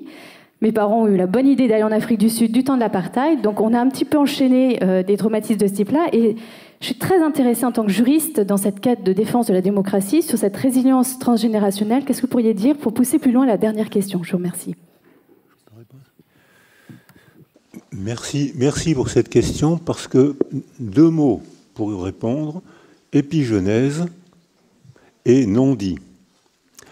L'épigenèse, c'est les émotions de la personne traumatisée. Si c'est la mère, on peut comprendre facilement que ces troubles du cortisol, des substances du stress, du catécholamine, passent au-dessus d'un certain seuil, passent dans le liquide amniotique. Et comme on l'a montré, les bébés déglutissent 4 à 5 litres de liquide amniotique par jour, bourrés de cortisol, donc ils prennent du cortensil dont ils n'ont pas besoin. C'est-à-dire qu'ils arrivent au monde avec déjà des cellules cérébrales qui dysfonctionnent à cause du stress de la mère. Ensuite, maintenant, on sait que quand les mères quand les pères sont malheureux, ça rend pas la mère heureuse. Elle prend sa part de stress. Et que la substance du stress augmente la sécrétion des radicaux méthyl, CH3, qui se bloquent sur des brins d'ADN. L'ADN ne change pas. L'expression de l'ADN change complètement. C'est-à-dire que on voit que sur le plan biologique, un point de départ mental, psychologique, une représentation abstraite modifie la sécrétion biologique de la mère ou du père stressé, malheureux, on va dire. Ça transmet quelque chose à l'enfant qui va donc se développer différemment et exprimer le capital ADN différemment. Même si, là je le redis, la bandelette ne change pas, c'est l'expression de la bandelette qui change. Et le deuxième facteur de changement, c'est le non-dit. C'est-à-dire que lorsque on bavarde dans une famille, les bavardages familiaux sont tout à fait importants parce que ça présente le monde à l'enfant, comme les contes. Les contes présentent le monde. Ah ben oui, ta mère, elle vient de tel pays, ou ton père, pendant la guerre, il faisait ça, ou il était agriculteur, il était paysan, il était menuisier. Tous ces bavardages familiaux composent autour de l'enfant un ensemble de récits qui participent à la construction de son identité. Je viens de cette famille, je viens de ce pays, mais je viens d'un père paysan, d'un père instituteur, etc. Or là, on a un discours étrange, parfois cohérent, sécurisant, dynamisant, et tout d'un coup, silencieux. Qu'est-ce qui se passe? Comme en musique, le silence participe à la musique. Et là, dans le discours, quand il y a un trou, le trou indique le lieu du mystère, le lieu du crime. Donc, ça angoisse les enfants. Et quand on avait fait un travail avec Joe Casterstein sur la transmission de la première génération des enfants de survivants de la Shoah, normalement, l'attachement ambivalent dans une population générale, il est de 15%. Dans la population de la Commission centrale de l'enfance, c'était 80%. C'est-à-dire que quelque chose était passé à l'occasion du non-dit. Papa, maman, qui sont tellement amusants, tellement sécurisants, quand ils parlent du foot, quand ils parlent de leur métier, quand je leur demande, ou quand ils parlent de la guerre, ou de leurs racines, ou de leur propre père, qu'est-ce que c'est que ce silence? Pourquoi ils ne parlent jamais du pays d'où ils viennent? Pourquoi ils ne parlent jamais du grand-père que je ne connais pas? Ils n'en parlent jamais. Donc s'il y a deux transmissions, il y a une transmission biologique, mais provoquée par une représentation. C'est-à-dire que là, méfiez-vous de Descartes, méfions-nous de Descartes, c'est-à-dire qu'il n'y a pas de causalité linéaire. C'est-à-dire qu'il n'y a pas la séparation, le corps d'un côté et l'âme sans substance et sans étendue de l'autre côté. Les deux, ça fonctionne ensemble, c'est un ensemble fonctionnel si on s'entraîne à raisonner en termes de système. Et on peut très bien avoir une représentation mentale qui agit sur le corps et provoque des modifications et se transmet. Et ça, il y a une représentation mentale, il y a une illustration très bien que vous connaissez probablement tous, comment une représentation mentale abstraite, un fantasme, peut modifier le fonctionnement d'une partie du corps, et c'est un grand neurobiologiste qui l'a publié, c'est Georges Brassens. Et cette publication, vous la connaissez, Quand je pense à Fernande. Denis, c'est pas pour ça que je te donne la parole.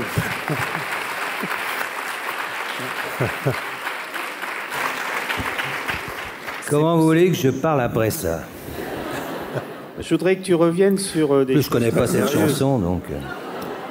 Sur les liens, à partir de la question qui a été posée, sur les liens entre mémoire individuelle et mémoire collective. Oui, je vais prendre... oui, parce que ça me donne l'occasion de revenir sur les conditions de la mise en récit mémoriel. Qu'est-ce qui fait qu'un événement qui peut être vécu et qui peut être profondément traumatisant, vécu par un très grand nombre de personnes, peut-être ne passe pas la frontière, en quelque sorte, de la mémoire collective. Bon, je vais prendre un seul exemple. La Normandie. On est à l'été 44.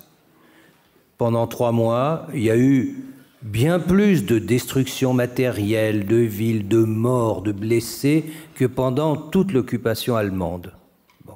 Et c'est quelque chose qui va rester, évidemment, dans les mémoires individuelles, mais double peine. Parce que, alors c'est en train de bouger, mais modérément, cette mémoire n'a jamais imprimé dans la mémoire collective. Et pourquoi ça n'a pas imprimé dans la mémoire collective? Parce que qu'est-ce que vous faites avec les bombes de copains qui viennent vous libérer? Vous faites rien. Au sens strict, c'est un événement qui n'a aucun sens, aucune utilité sociale. C'est pas ça qui va participer à la construction identitaire du groupe. Et donc vous l'évacuez. Et comme vous l'évacuez, c'est une souffrance redoublée. Et ça m'avait frappé. Alors il y a plein d'autres exemples dans l'histoire, simplement pour vous dire que ça peut être des... Ce que retient la mémoire collective n'est pas proportionné au nombre de personnes touchées. Voilà. Et même à l'importance historique de l'événement pour l'historien que je suis.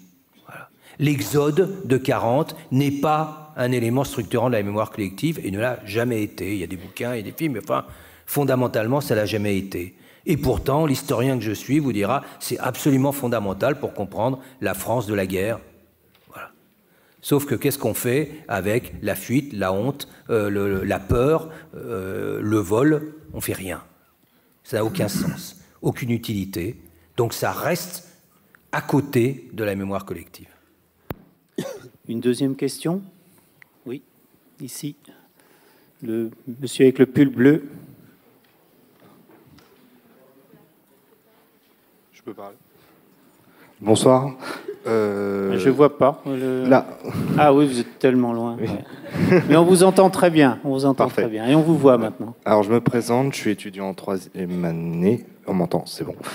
Je suis étudiant en 3e année à Rouen de psychologie. Dans quelle discipline? De psychologie. En psychologie. Et j'aimerais revenir avec vous sur la mémoire collective. Et est-ce qu'on pourrait dire que les médias seraient un instrument ou un outil à la structure de cette mémoire, justement, et tant dans son aspect dans le développement chez les enfants ayant subi des traumatismes, ou à travers des événements traumatiques chez les adultes? Donc c'est le rôle des médias dans la, oui, la construction d'une mémoire traumatique, si on raccourcit un peu. En quelque sorte. Enfin, surtout sur ce que vous avez dit au niveau de la construction, au niveau de la mémoire collective. Enfin, moi, je crois avoir développé, donc je ne vais pas revenir évidemment là-dessus. Je pense que c'est un élément absolument essentiel, sauf qu'il faut prendre en compte aussi l'évolution des médias. Travailler aujourd'hui sur les médias sans travailler sur les réseaux sociaux, on passera à côté quand même de quelque chose d'important. Donc voilà, oui, je pense que ça peut être décisif, et c'est peut-être là aussi où la responsabilité des médias doit bien être interrogée, et la responsabilité des réseaux sociaux. Parce que si jamais, tout à l'heure, il y avait quelques journalistes qui nous interrogeaient, voilà, si je lançais une insulte antisémite et que c'était relayé sur le journal ou à la radio, eh bien, je serais mis en examen et la radio ou la télé serait mise en examen. Bon. Je fais la même chose sur les réseaux sociaux. Je vais peut-être avoir quelques petits ennuis, et encore, si je me débrouille bien, et bien dans l'anonymat, ça ira pas bien loin. Et en tout cas, Facebook n'aura aucun problème. Donc c'est ça qui peut-être va bouger, parce qu'il y a une nouvelle loi qui va sortir, mais c'est pour montrer combien l'évolution des médias est quelque chose d'absolument central pour comprendre l'évolution de la mémoire collective, mais pas que. Et par exemple, quelque chose dont on ne parle pas, je l'ai évoqué un peu, mais je veux insister là-dessus, c'est ce qui se passe dans les relations interpersonnelles. Qu'est-ce qui se passe dans la famille? Qu'est-ce qui se passe dans les discussions entre copains? On sait bien ce qu'il en est de la mémoire culturelle, hein, des médias, des cours, des choses qu'on peut dire ici, par exemple des conférences, des livres, enfin des films, tout ce que vous voulez. Bon. Et puis il y a cette mémoire partagée, cette mémoire interpersonnelle qui est très, très difficile à appréhender, et en particulier ce qui se passe à l'intérieur de la famille. Comment se construit la mémoire? Alors, pour prendre un tout petit exemple, il y a une corrélation extrêmement forte entre le vote des enfants dans les 7-8 premières années et le vote des parents. Généralement, c'est un peu plus à gauche, mais pas beaucoup plus. Donc, donc ça veut dire que se construit dans la famille quelque chose. Alors, je donne cet exemple parce que ça parlera à tout le monde, mais bon, sauf évidemment les enfants de collabos qui ont voté à l'extrême gauche après, hein, qui se trouvent dans la salle. Mais sinon, globalement, je ne donnerai pas de nom. Mais globalement, vous voyez, là, il y a quelque chose. Et c'est très compliqué à appréhender. De même que ça va être compliqué de travailler sur les réseaux sociaux maintenant. C'est plus simple quand il y avait l'ORTF. Sur les médias, ouais. Alors, je vais essayer de continuer un peu ce que vient de nous proposer Denis. Tout à l'heure, il a parlé de l'héroïsation. L'héroïsation se fait par les médias. Et ça n'a pas de rapport avec la réalité du fait, ça a un rapport avec la représentation du fait. Par exemple, je disais tout à l'heure, Mohamed Merah a été héroïsé. Denis précisait, le gendarme Beltrame, j'ai oublié son prénom, a été héroïsé. Actuellement, on est en train d'héroïser les victimes.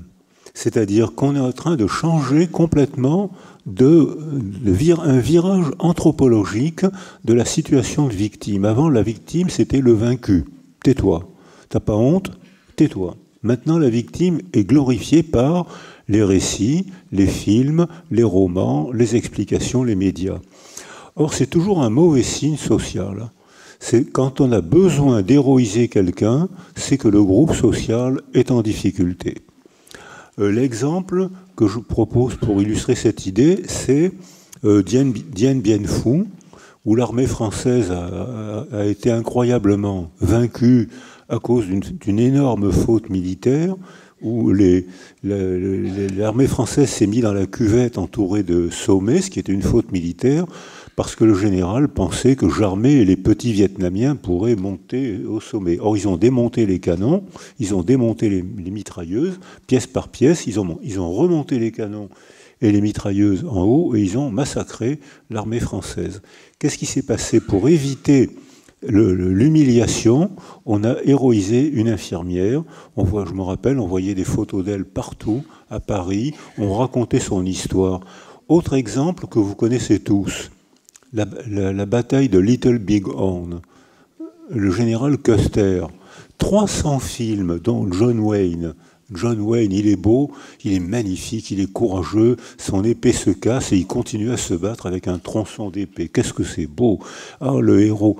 Or, en fait, le général Custer avait donné tellement d'ordres et de contre-ordres tellement stupides que malgré ses mitrailleuses, ses canons et une armée moderne, l'armée américaine avait complètement été écrasée par des Indiens avec des arcs et des flèches. Ça, c'était pas acceptable. Donc, on a héroïsé un gars qui aurait pu passer en jugement militaire, tellement il avait commis de faute. Eh bien, il a été héroïsé, ce qui voulait dire, la fonction de l'héroïsation, c'était de réparer un groupe humain blessé. Beltrame a été candidat, a désobéi pour se faire sacrifier, parce qu'il voulait sauver le catholicisme qui est en voie de dégradation. Et il voulait donner une belle image du catholicisme, ce qu'il a fait d'ailleurs. Il a donné. Le général Custer a sauvé l'humiliation. Cette infirmière dont j'ai oublié le nom, qui est un joli nom de vieille France, a sauvé l'humiliation de Dien Bien Phu. Donc l'héroïsation est toujours un signe de faiblesse sociale. Alors, mais on peut, là, c'est transmis par les médias, romans, films, journalistes, stéréotypes, bavardages, mais ces stéréotypes structurent un milieu qui met en lumière un modèle identificatoire pour les enfants. Donc maintenant, on est en train de mettre en lumière pour nos enfants l'héroïsation des victimes. Le nombre de manuscrits qui sortent actuellement est tout simplement stupéfiant, alors qu'avant, jamais on n'aurait osé dire qu'on était victime. Maintenant, on en fait un roman. Merci de vos réponses. Question. Alors, bonjour, déjà merci pour cet exposé. Moi, je suis étudiant en 3e année de médecine et j'aurais une question un peu plus biologique, spécifique à poser. Par rapport aux modifications épigénétiques dont vous parlez, qu'on retrouve dans certains troubles psychotiques notamment, savoir si ces modifications-là peuvent servir de biomarqueurs, et est-ce que c'est mesurable in vivo déjà pour éventuellement poser des diagnostics, et est-ce que des modifications épigénétiques en recherche, est-ce qu'aujourd'hui on travaille et est-ce qu'on pourrait développer éventuellement des modifications de ces modifications épigénétiques pour permettre de traiter des troubles psychotiques par exemple? Non. C'est-à-dire que Boris Cyrulnik a évoqué l'épigénétique à propos du traumatisme.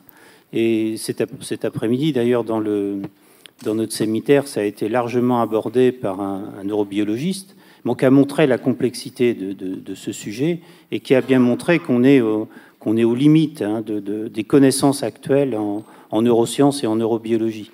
Alors, plus largement, ce que vous évoquez là, je pense que ça sort du thème. Quand vous parlez de psychose, etc., et de marqueurs des psychoses, je pense qu'on sort du thème. Alors, premièrement, on n'est pas, tous les trois, on n'est pas spécialistes du sujet. Puis, je pense qu'on sort du thème de mémoire et traumatisme. Il y a peut-être une petite notion pour tenter de répondre, c'est que l'Organisme mondial de la santé chiffre, quelle que soit la culture, dans tout groupe humain, il y a 1% de schizophrènes. Sauf dans les pays en guerre ou dans les pays en bouleversement socio-culturel où il y a 3 ou 4% de schizophrènes. Donc même, admettons même, j'en sais rien, mais admettons même ce qu'on dit qu'il y a un processus neurodéveloppemental. Ça ne veut pas dire grand-chose, mais on va dire comme ça. Même s'il y a un déterminisme neurodéveloppemental, ça n'empêche absolument pas le déterminisme socio-culturel. Puisqu'on voit que là, les chiffres varient, même si c'est génétique. Ça veut pas, là, ça veut rien dire, là. Mais ça n'empêche pas ces nouveaux raisonnements qu'on propose ce soir. Bien.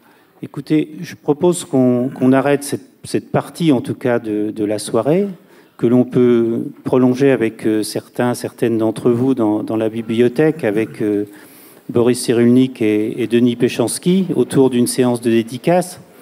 Je voulais à nouveau remercier les services de l'université qui ont permis l'organisation de cette soirée, et puis les membres de l'unité de recherche, à la fois les personnels de l'INSERM, de l'université et de l'école pratique des hautes études, et tous les étudiants qui ont œuvré à la réussite de cette soirée. Donc merci à tous, et puis merci à Boris et Denis.